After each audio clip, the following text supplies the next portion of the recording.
The brain waves are still going after someone dies. And they don't know how long it lingers, but it was a fascinating thing for them to learn. And for me, it's like, yeah, I've been saying that for years. Did you push record?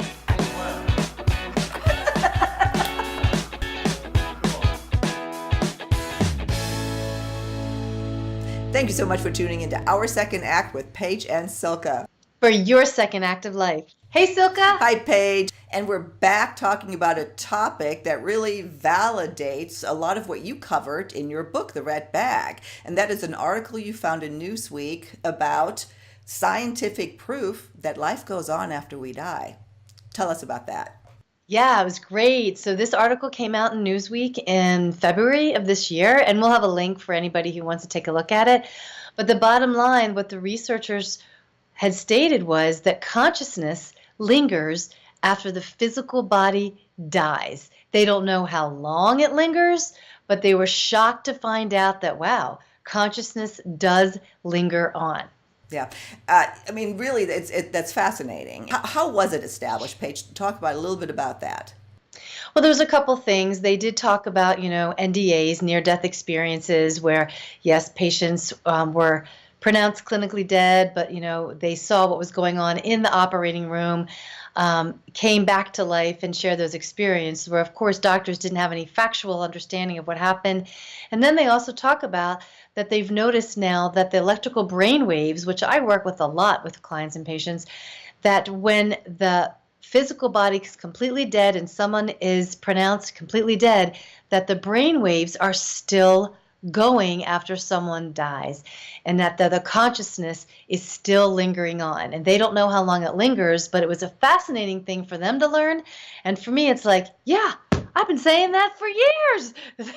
Well, because you work with people and you can connect with people. For those of you maybe who are tuning in for the first time, Paige, that's her gift. She can connect with the beyond, and she helps people through transitions, either their own, or helps with people who are losing somebody. And this, as we age here, especially on our second act audience, we deal with this more and more every day, facing our mortality. And these are hard questions, and there is such hope in this research, as well as, of course, what you provide and you already know.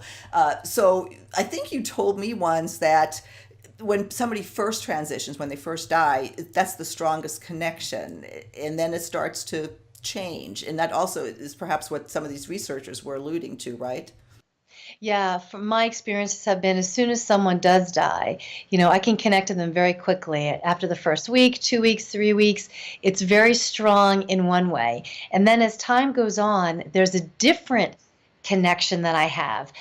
Their consciousness, their spirit, the being inside of them starts to expand and gets bigger and bigger, just like the universe. It's like they melt and delve into the space in the universe and become one with that. So I feel the expansiveness of that, and they're able to move through, I guess, the other realms quicker and be in many different places at one time, and come in for me to give messages to people who are still here for their own healing and for them to live on while they're here. Paige, when you work with people, what are some of the main, some of the key questions that people have, and how do you help them through this part of life? Well, there's lots of questions that they have. That's a big question, Silka. There's lots of questions that they have. First and foremost, a loved one wants to connect to their loved one who has transitioned. So I actually can open up a portal in someone's body and allow the connection between the one who has transitioned and the one that's here to finish conversations, to be in connection with each other. I have the one that has died help the one that's living to work on their own issues. Like, it's not just here's a conversation, there's closure. They can keep coming back in to help them on their path, because we all have a path here of self-growth in many different ways. So I help with that as well. Also, if someone has died violently, or if there's been a kidnapping, or there's been a medical disease, whatever it is, the person who's left sometimes has guilt, shoulda, coulda, woulda, happens with them. They want to know, did they do the right thing? they're always looking at themselves as, was I a good person? Did I give love? Can I still connect? How do I go on? There's so many different ways. So just know it's not just they're having a connection and they get to talk to the person who's died. It's how they're going to live and work on their issues, their self-growth, their journey, and how that they pay that back to others in their life, how they move forward.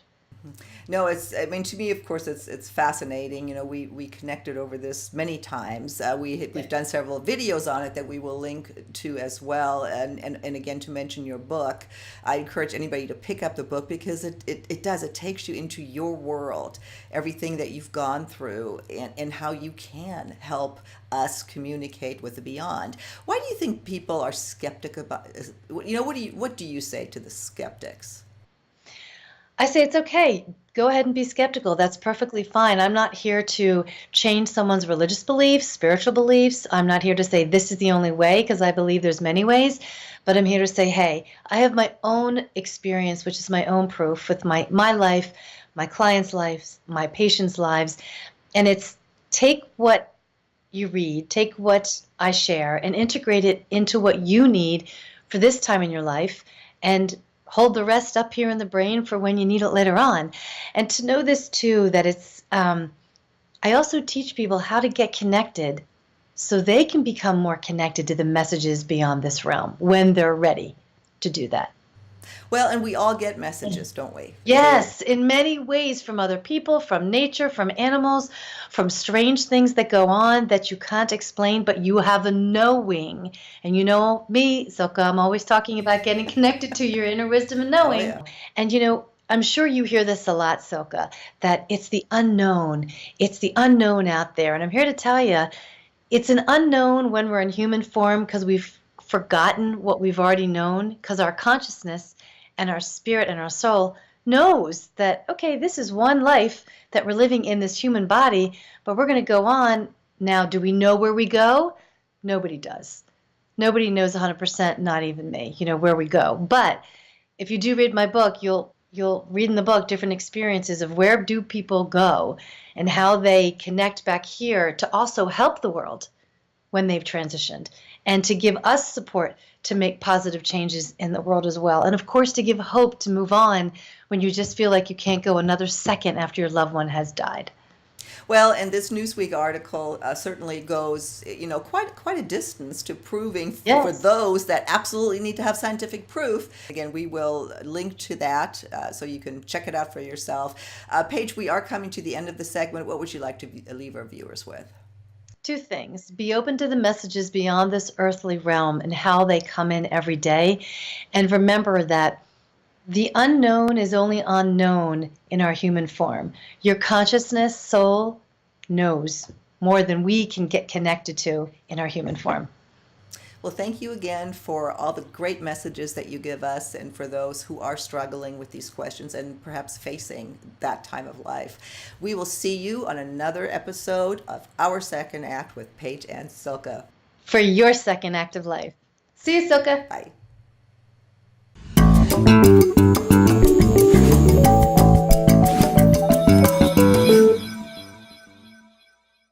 Thanks so much for joining us today. For more information on this topic, please visit our website, secondact.tv. And if you haven't already done so, please just take 1 second to subscribe to our channel.